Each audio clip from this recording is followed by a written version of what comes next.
pessoal, vocês estão bem mesmo? Prontos aí para continuar o estudo do nosso Estatuto do Servidor Público aqui de Montes Claros? Pois bem, nós já tivemos aí 3 aulas anteriores, né? Essa é a nossa 4ª aula. E aqui a gente continua do artigo que a gente parou. Então, nós vamos continuar aí a partir do artigo 36. Já abre o seu material, já tenha perto de você tudo que você precisa para aproveitar o máximo possível tudo que nós vamos estudar aqui, para iniciarmos então essa aula. Então vamos lá? O artigo 36 começa tratando do tempo de serviço. Tempo de serviço, o que é isso?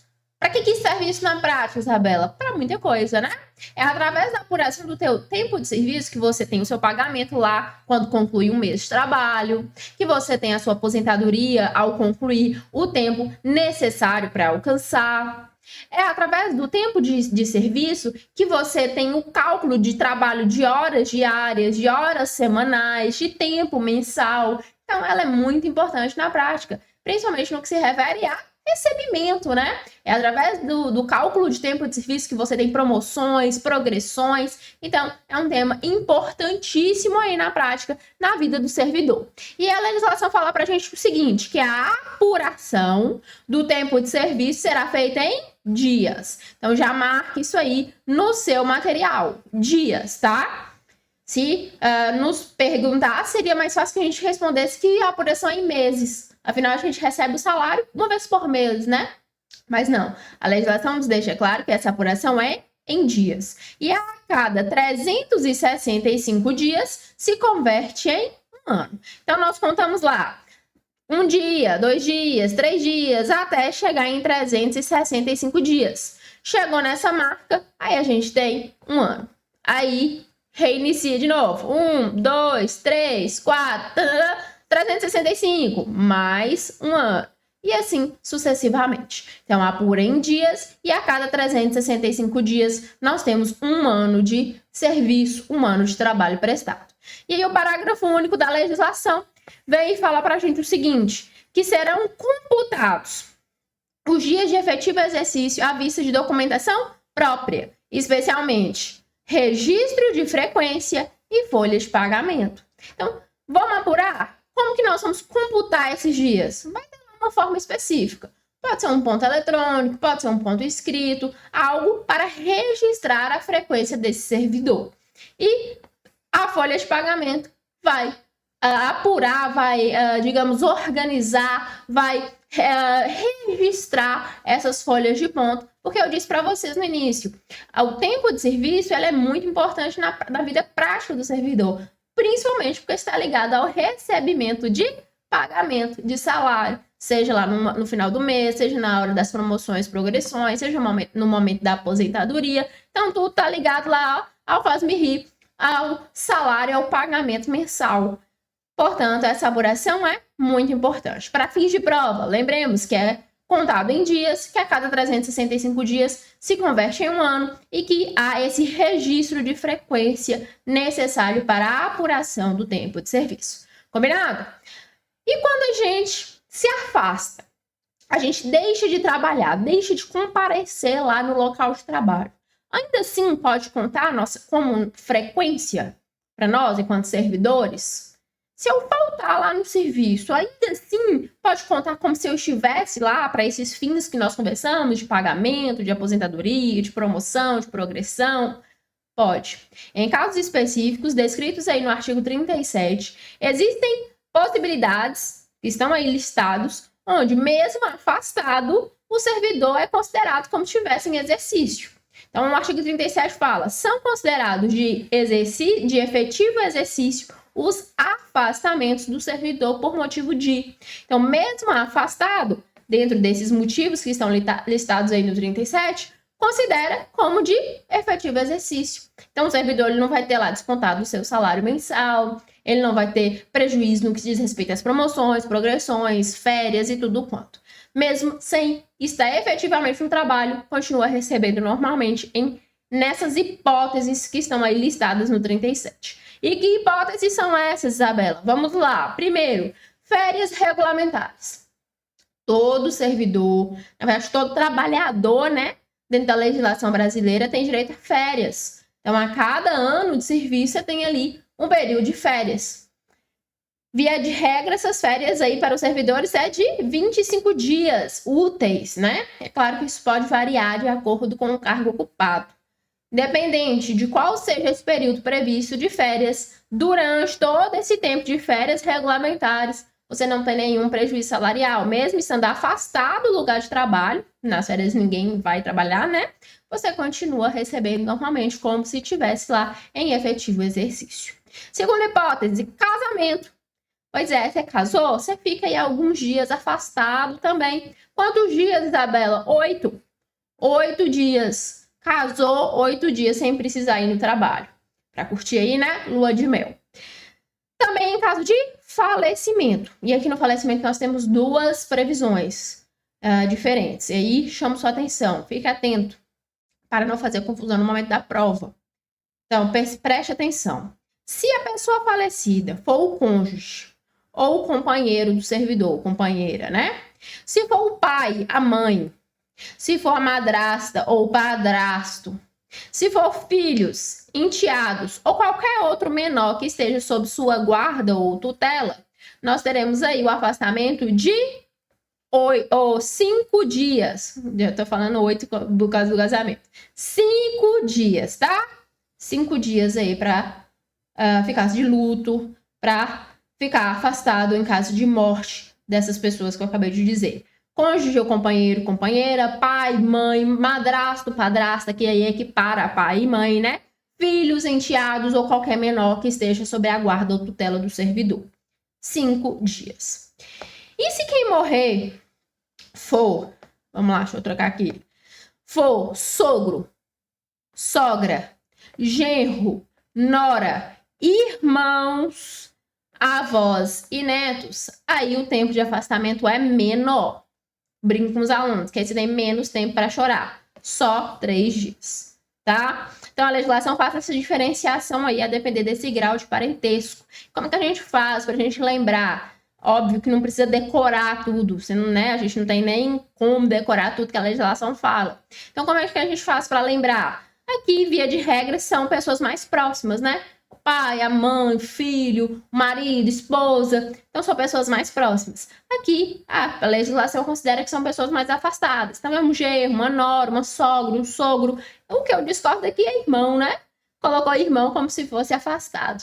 Mas lembre aí que a legislação fez essa sacanagem aí com o servidor, colocou o irmão como se fosse mais afastado, assim como avós e netos, e colocou só 3 dias de afastamento para esse pessoal. Então, lembre dessa diferenciação e crie aí essa distinção dentro da cabeça para lembrar no momento da prova que essa diferenciação do tempo de afastamento em falecimento a depender do grau de parentesco da pessoa para com o servidor. Combinado? Seguindo, nós também temos o afastamento para exercício de cargo em comissão em órgão do Poder Executivo Municipal. Da mesma forma, cargo em comissão, para órgãos e entidades da União e do Estado. Então, se você, servidor municipal, receber um cargo comissionado, seja no município, seja na União, seja no Estado, mesmo se afastando do seu cargo efetivo, você é considerado como se estivesse em efetivo exercício. Independente se seja municipal, da União, federal, né, ou estadual. Combinado? Convocação para serviço militar. Homens aí, imagine só, o Brasil se meteu aí numa guerra. E aí, convocou todos os homens de tal idade, assim. Você é servidor municipal de Montes Claros, foi convocado para o serviço militar. Pelo menos o seu salário, você sabe que você não vai perder. Mesmo afastado, mesmo estando lá na guerra, você é considerado como se estivesse em efetivo exercício.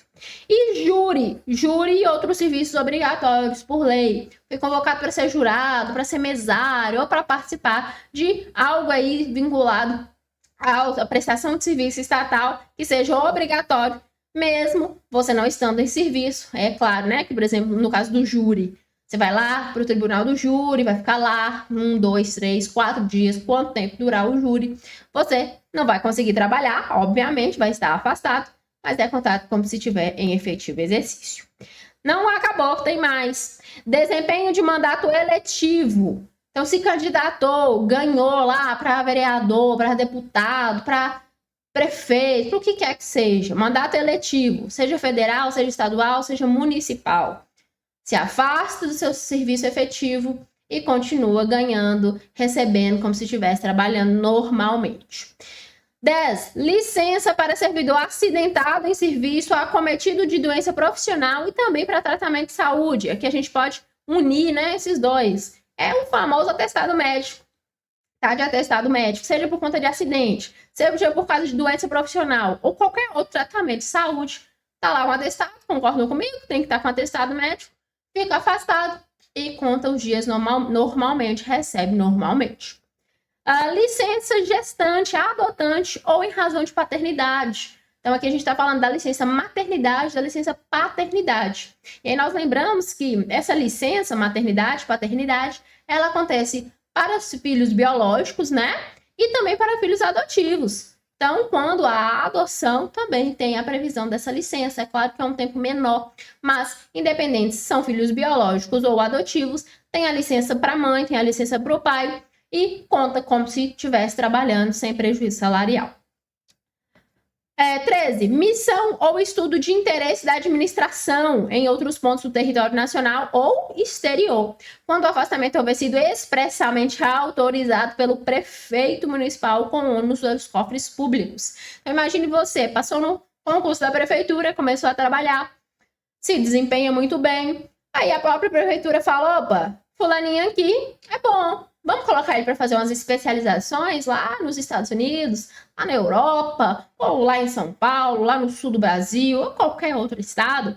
Vamos, o prefeito vai lá, autoriza você a fazer esses cursos, você fica lá 1 mês, 2 meses, 6 meses, 1 ano estudando, se especializando para algo que seja de interesse da administração, para prestar melhor o seu trabalho aí enquanto servidor, durante esse tempo afastado, se for de interesse da administração, com a autorização do prefeito, você continua como se estivesse em exercício efetivo do seu cargo. Recebe normalmente, tudo tranquilo. Mas observe as observações aí. Tem que ser de interesse da administração pública, tem que ter autorização expressa do prefeito e a própria prefeitura, os próprios cofres públicos é quem está pagando, é quem está patrocinando aí esse estudo, essa missão aí. Então, não é você ir querer fazer um curso, você, por conta própria, ir lá e fazer seu curso na área que você quiser e achar que é só ir e vai continuar recebendo, não, tá? É caso específico, onde a própria prefeitura é quem manda você ir, te autoriza aí, e é algo interessante para o poder público municipal. Seguindo, dia do aniversário, isso que é muito bom, né? Prefeitura de Montes Claros faz a boa aí, você não precisa trabalhar no dia do seu aniversário, pode dormir até mais tarde, cantar o parabéns na hora do almoço, comer bolo lá com a família, não precisa trabalhar no dia do aniversário. Triste é quando o dia do aniversário cai no final de semana ou no feriado. Oh, tristeza! Quem nasceu no feriado, gente, nunca vai usufruir aqui desse benefício. Vai lá e nasce, tem 365 dias para nascer, nasce bem no dia do feriado. Todo ano é feriado. Todo ano ela já não trabalharia mesmo. Aí não nem usa da boa aqui que a prefeitura faz, aí é triste, né? Mas se você não nasceu em dia de feriado, vai aí ficar de folga no dia do aniversário. Não vai precisar trabalhar. E para finalizar, 1 dia ao mês, em caso de doação de sangue. Vai lá exercer a cidadania, doar sangue lá no Minas e tal, tudo bonitinho. Ganha 1 dia ao mês. Beleza? Parágrafo único. Deixa eu sair aqui para vocês verem. Parágrafo único. Nas hipóteses dos incisos 6, 7 e 9, que é justamente o cargo em comissão, seja municipal, federal ou estadual. E no caso de mandato eletivo, o tempo de serviço não será considerado para promoção. Então, recebe o salário, conta tempo para aposentadoria, mas para promoção, não. Porque também é demais, né? Tá lá exercendo um cargo em comissão, tá exercendo mandato, ganhando por eles também, e ainda ser promovido, sendo que nem tá trabalhando de fato. Então, nessas hipóteses aqui, nessas 3 hipóteses, não conta o tempo de serviço para promoção. Belezinha? Vamos falar de jornada de trabalho? Artigo 41. Olha aí.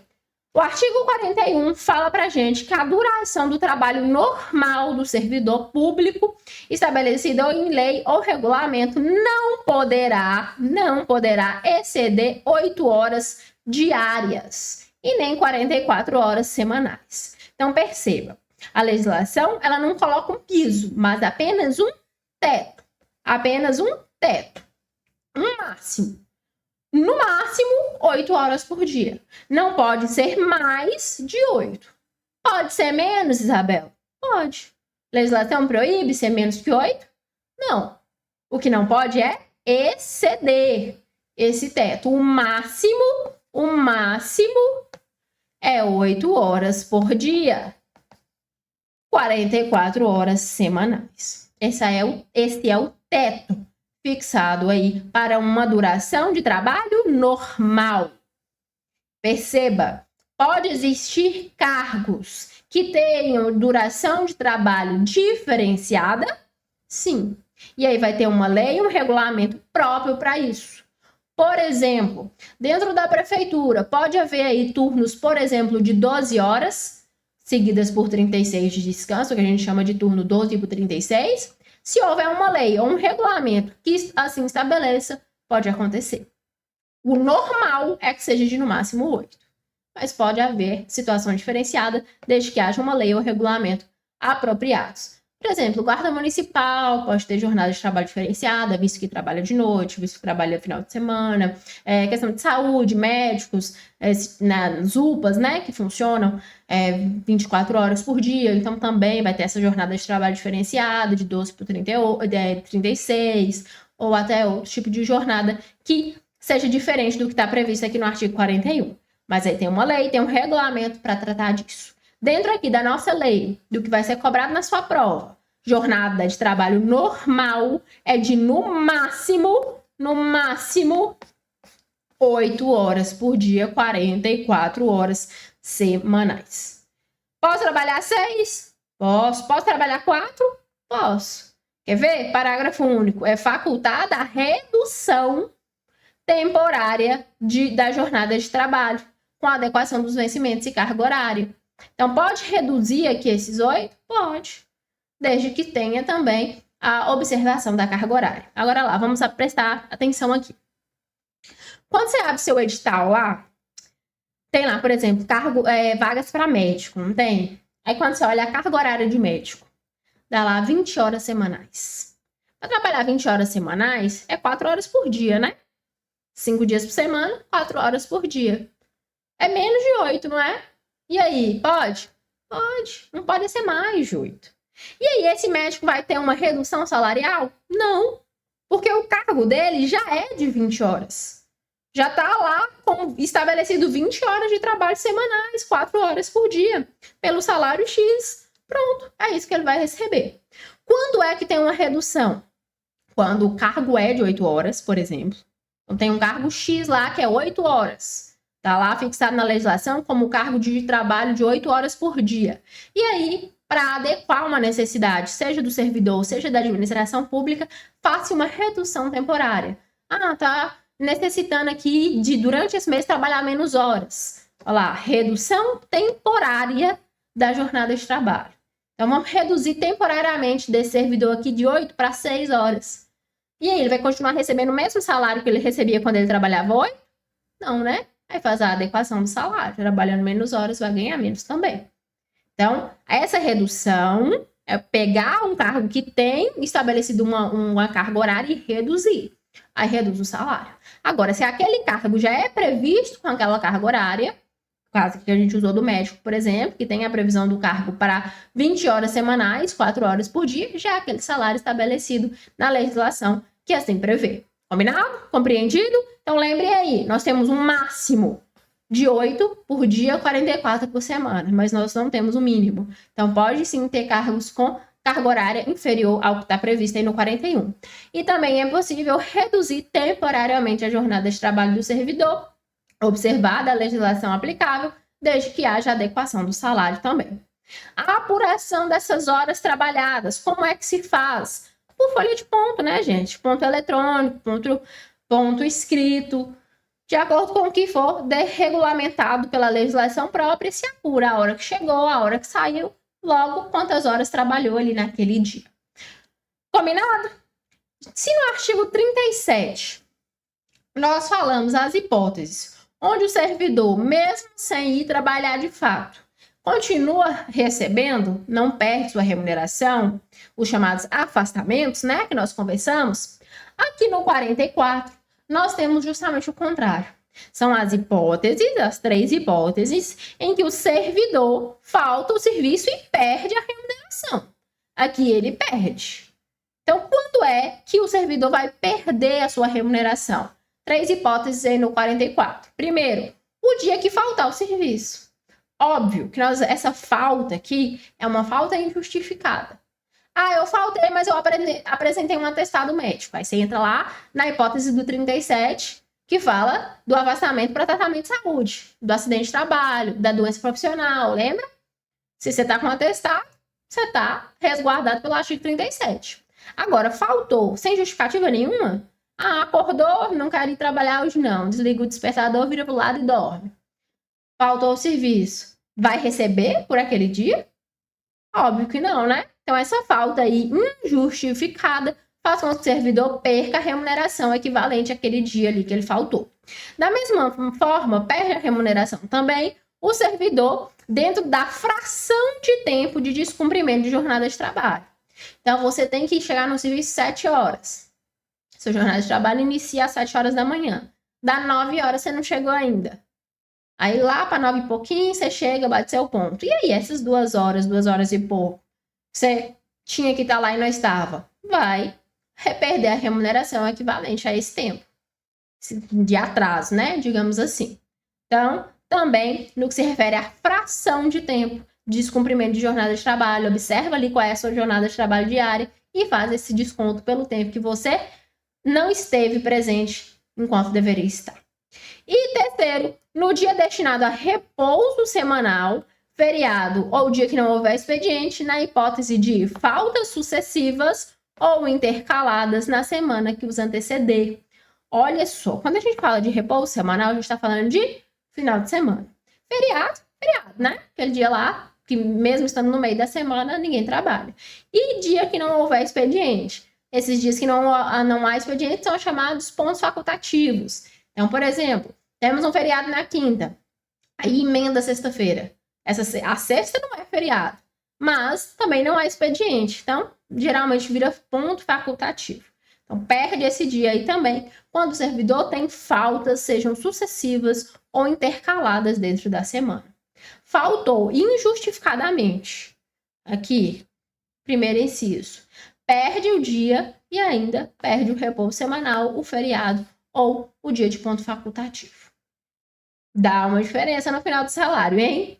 Parágrafo único. Para efeito do disposto no inciso 2, correspondenciar para meia hora de fração de tempo o que for inferior a 30 minutos e 1 hora de fração de tempo o que for superior. Então, lá, cheguei 22 minutos atrasado. Arredonda para 30 minutos, arredonda para meia hora. Atrasei 45 minutos, cheguei 45 minutos atrasado, arredonda para 1 hora, tá? Então, inferior a 30, arredonda para 30, superior a 30, arredonda para 1 hora. Então, cuidado aí com esses atrasos também de minutos, que isso vai fazer diferença no seu salário.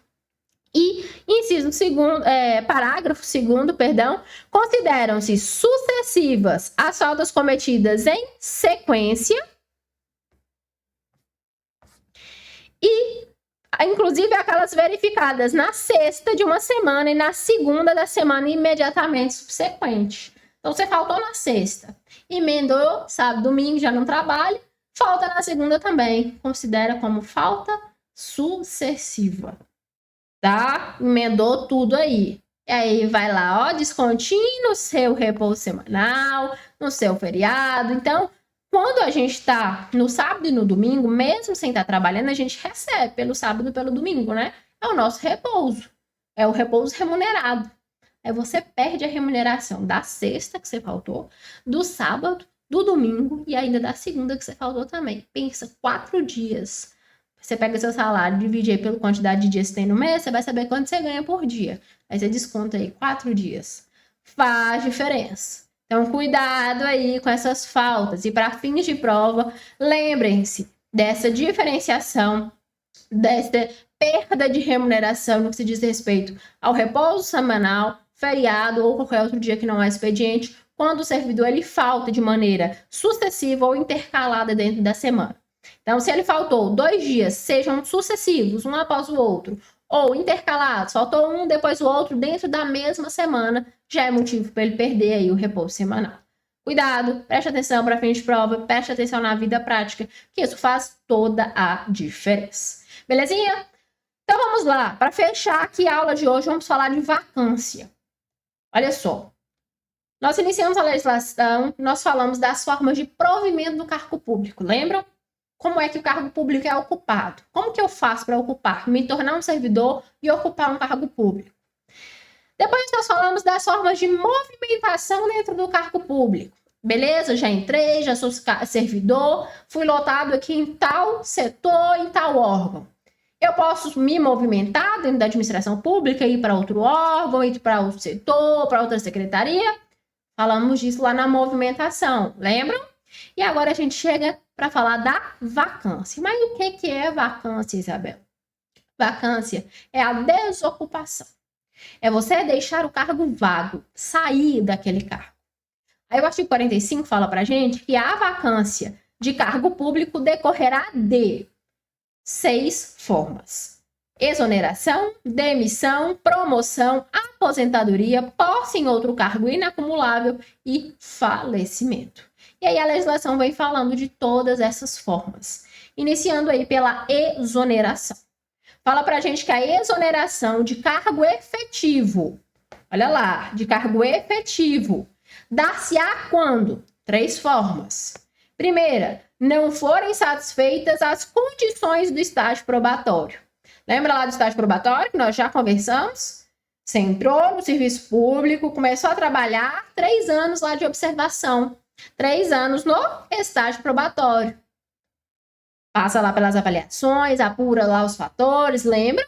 Pontualidade, assiduidade, responsabilidade, trabalho em equipe, capacidade. Lembra que a gente falou sobre estágio probatório, esses fatores que são observados? Pois bem, imagine só que você passou lá os 3 anos em estágio probatório e no final, ao invés de receber a caixa de presente linda lá com o laço vermelho dentro da estabilidade, você vai receber justamente o contrário. Você vai receber a exoneração. Por quê? Porque você não satisfez as condições de estágio probatório. Tinha que chegar na hora, você chegou atrasado. Tinha que ser assíduo, não faltar, mas você faltou várias vezes. Tinha que ser responsável, você não foi, inobservou as regras do serviço público. Tinha que saber trabalhar em equipe, você brigou com todo mundo. Aí não satisfez as condições do estágio probatório, recebeu um presente também. Mas um presente de grego, né? Recebeu a exoneração. Então, preste atenção. Se no final do estágio probatório a pessoa não cumprir com aqueles fatores, não cumprir com aqueles requisitos previstos nessa legislação, ela é exonerada. Não é demissão, não, é exoneração.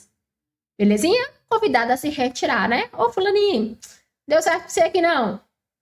Não cumpriu aí o que tinha de cumprir, e não observou, foi negligente, foi imprudente. Toma aqui, ó, exoneração para você. Tchau e benção. Quando é que tem exoneração também para o efetivo? Quando, tomada a posse, o servidor não entrar em exercício no prazo estabelecido. Nós já conversamos sobre isso, né? Lembra lá da escadinha que nós falamos aqui algumas vezes? Ixi, que escada feia, peraí. Melhorou.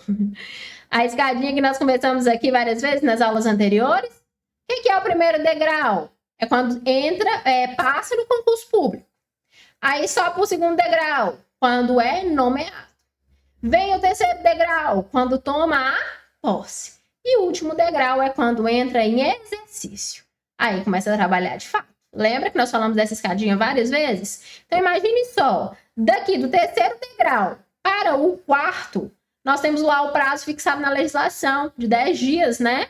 da posse para a entrada em exercício, tem-se o prazo de 10 dias. Foi lá, tomou posse, assinou seu termo, você tem 10 dias para começar a trabalhar. Se passou esse tempo aí, esse prazo fixado na legislação, e o servidor não aparece no seu local de trabalho para começar a trabalhar de fato, o que acontece foi exonerado.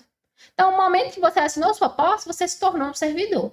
Só que você tem que começar a trabalhar, né? Não é só assinar o negócio e tem que pôr a mão na massa. Então, foi lá, assinou o termo, lindo, maravilhoso, não apareceu para trabalhar. Meu Deus, nadou, morreu na praia, ó lá, recebendo a exoneração. E, por fim, a pedido do servidor. Como assim, Isabela? Eu posso pedir para ser exonerada? Claro. Imagine só, se passou, tomou posse, entrou em exercício, está lá trabalhando, linda e maravilhosa. Aí, sim, arrumou um serviço melhor. Ou vai mudar de cidade, vai mudar de país, não se adaptou, não quer mais trabalhar, enfim, qualquer motivo que seja. Você vai e pede para sair. Você pede demissão? Nunca, jamais. Você pede exoneração. O pedido do servidor para desocupar o cargo, para tornar o cargo vago, para deixar aquele cargo público, é um pedido de exoneração. Beleza? E o cargo em comissão? Também tem exoneração? Tem demais da conta. Quando é que tem exoneração no cargo em comissão? Duas hipóteses. Quando a autoridade competente quiser exonerar, lembra que o cargo em comissão é um cargo de livre nomeação e livre exoneração. O prefeito ou a autoridade competente põe quem ele quer, a hora que ele quer, mas também tira na hora que ele quer. Falamos disso aqui, não falamos? Então, o secretário de saúde, de educação, de infraestrutura, de defesa social, ele é colocado pelo prefeito ou por outra autoridade municipal, escolhe ali de maneira com certa liberdade, né? Escolhe quem ele quer e coloca no cargo. Mas ele não quer mais, ele vai lá e tira. Então, a autoridade competente pode exonerar livremente o ocupante de cargo comissionado, não o efetivo. O comissionado. O efetivo ganha estabilidade, né? No final do estágio probatório, já não é essa livre exoneração. Mas o comissionado é de livre exoneração, então a autoridade competente pode exonerar a hora que quiser. E a pedido do próprio servidor. Então, o cargo comissionado também, não querendo mais ocupar aquele cargo, ele pede exoneração. É demissão, Isabela? Nunca, jamais. Exoneração. E aí eu quero que vocês diferenciem, criem aí na cabeça, assim, ó, bem forte, que quando a gente fala de exoneração é uma coisa, quando a gente fala de demissão é outra. Uma coisa é diferente da outra. Exoneração são nessas hipóteses aqui do artigo 46 e 47. Cargo efetivo. No final do estágio probatório, quando não cumpre os fatores, os requisitos. No caso de tomar posse e não aparecer para trabalhar no prazo determinado, ou a pedido do servidor. Se comissionado, por liberdade da autoridade competente, livre nomeação, livre exoneração, ou a pedido do ocupante desse cargo comissionado. Pronto, é isso. Exoneração são essas hipóteses. E demissão? Quando é que tem demissão? A demissão será aplicada como penalidade, observado o disposto nessa lei. Então, quando a gente fala de demissão, sempre é uma penalidade. O servidor cometeu um ato improbo, uma infração disciplinar e recebe uma penalidade. Essa penalidade é a demissão. É a desocupação do cargo. Ou você fez uma coisa aqui tão séria que você vai ser demitido. Aí não é exoneração, é demissão. Tem um processo administrativo, toda a apuração, devido processo legal, compra defesa, com contraditório, ouve servidor, ouve testemunha e faz aquele negócio todo completo que nós vamos estudar, que está aqui na legislação também. E ao final verifica que há culpa, que ele realmente cometeu algo que infringiu a lei e que tem como pena a demissão. Aí sim, ele é demitido. Então, sempre que falar em demissão, é uma penalidade. É uma punição por algo de errado que o servidor fez. Exoneração, não. Exoneração não tem nada a ver com penalidade. É tanto que o próprio servidor pode pedir. Então, exoneração, hipóteses do 46 e 47. Demissão, penalidade, depois de um processo que nós vamos conversar lá na frente. A legislação lá no artigo 100 e tantos fala sobre o processo administrativo, as penalidades, a gente vai chegar lá. Mas diferencia aí na cabeça. Exoneração é uma coisa. Demissão é outra. Demissão é penalidade. Falou demissão, pena, punição. Combinado? Assim vocês não confundem mais. E a aposentadoria, Isabela? Aposentadoria também é uma forma de vacância do cargo. Concordam comigo que o aposentado ele desocupa o cargo? Ele deixa de trabalhar? Então é uma forma de vacância. E a legislação municipal ela nos diz que a aposentadoria dentro do município acontece por 3 formas. Por invalidez permanente, de maneira compulsória ou de maneira voluntária. Então, olha lá, o servidor terá direito ao benefício da aposentadoria nas seguintes condições. Invalidez permanente, sendo os proventos proporcionais ao tempo de serviço, exceto se decorrente de acidente de serviço, moléstia profissional, doença grave, contagiosa, incurável, especificadas em lei quando os proventos serão integrais. Então, o que é invalidez permanente, gente? É a pessoa que não consegue mais trabalhar de maneira permanente, como o nome mesmo diz. Então, não é uma doença que tem, que tem cura, que você vai lá, faz tratamento e volta a trabalhar. Isso é afastamento para tratamento de saúde, né? A invalidez permanente é algo mais sério. A pessoa não consegue mais trabalhar, que é algo permanente, que não tem cura. E, nesse caso, a pessoa se aposenta com proventos proporcionais ao tempo de serviço. Então, se nós temos 2 servidores, ocupam o mesmo cargo, os 2 aposentam por invalidez permanente. Só que um trabalhou 10 anos, o outro trabalhou 20. Um vai ganhar mais que o outro? Vai. O que trabalhou 20 vai ter provento, vai ter um salário maior, porque esse salário ele é proporcional ao tempo de serviço. Quando é exceção a essa regra? Quando nós temos algo decorrente de acidente em serviço. Então, a pessoa se tornou inválida porque trabalhando ela sofreu um acidente. Ou em caso de moléstia profissional, aquela doença que se desenvolve também em decorrência do trabalho. Trabalhava exposta a algo inflamável e aí pegou fogo e teve queimadura que não consegue mais trabalhar. Profissional, né? Acidente de trabalho. Ou então era exposta a um produto químico que desenvolveu tal doença. Olha lá, moléstia profissional. Nesses casos, ou em caso de doença grave, contagiosa e incurável, e aí tem a lista dessa doença aí na legislação, nesses casos nós teremos uma exceção. E aí os proventos serão integrais, independente de quanto tempo a pessoa trabalhou. Então preste atenção, aqui nós temos uma regra no início aí da legislação, seguida pela exceção. Quando é exceção? Quando é acidente de serviço, moléstia profissional, doença grave, contagiosa ou incurável, que vai estar listada na legislação. Combinado? E a aposentadoria compulsória, quando é que acontece? Quando o servidor alcança aí 70 anos de idade. Alcançou 70 anos, vai aposentar compulsoriamente. O pessoal brinca, né? Mais de 70 anos na prefeitura, só Humberto Souto. Quem é de Montes Claros vai conhecer. Prefeito de Montes Claros, que deve ter uns 150 anos. Então, só ele que com mais de 70 continua trabalhando. Todo o restante alcançou os 70 anos de idade, compulsoriamente vai ser aposentado e os proventos também são proporcionais ao tempo de serviço. E, por fim, última hipótese é a aposentadoria voluntária.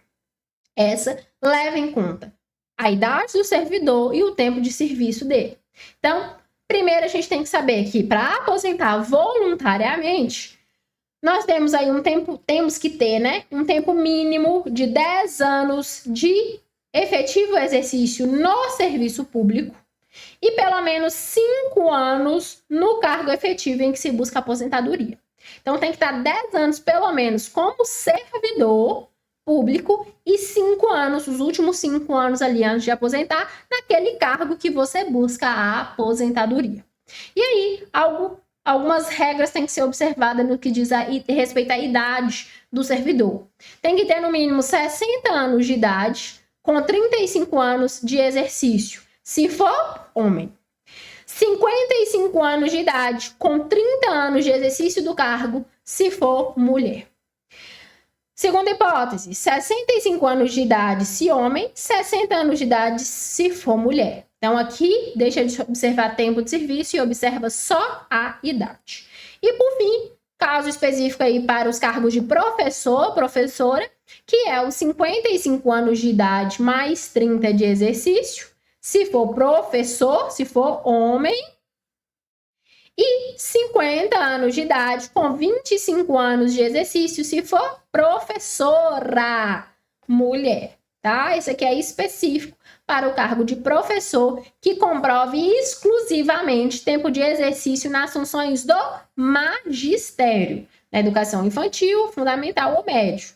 Então, quem está trabalhando ali na ponta da lança, na sala de aula, tem esse benefício aí, tem esse tempo especial, essa redução aí especial para a aposentadoria como professor, como professora, com uma idade menor, um tempo de serviço também menor. Então, a letra A observa idade mais tempo de exercício.